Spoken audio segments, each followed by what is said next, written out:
नमो बुद्धाय, जय भीम. आपण पाहताय the Konkan news. Takshashila बौद्ध सेवा मंडळाच्या वतीने भगवान गौतम बुद्ध यांची 2517वी जयंती घरकुल संकुल सेक्टर 15 खारघर नवी मुंबई या ठिकाणी मोठ्या उत्साहात संपन्न झाली.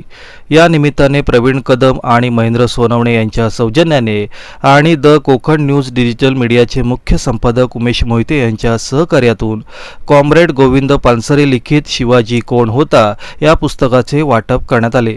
सदर कार्यक्रम प्रसंगी बौद्धजन पंचायत समिती शाखा क्रमांक 751च्या नूतनीकरण केलेल्या नामफलकाचे MD सोनवणे, यशवंत लोखंडे, सुरेंद्र जाधव, दादाराव आठवले, हिरामण थोरात, लकुल जाधव, अशोक शेलारे, उत्तम मुगदल आणि सहकाऱ्यांच्या हस्ते उद्घाटन पार पडले.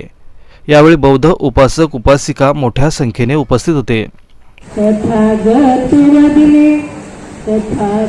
वदिले हे बाळ राहुलाला, तथागत वदिले बाळ राहुलाला, धम्माचा वारसा देतो तुला, धम्माचा वारसा देतो तुला, नाही चालणार मी घेतला संन्यास, नाही चालणार मी घेतला संन्यास, देतो तुला बाळ अमृताची रास,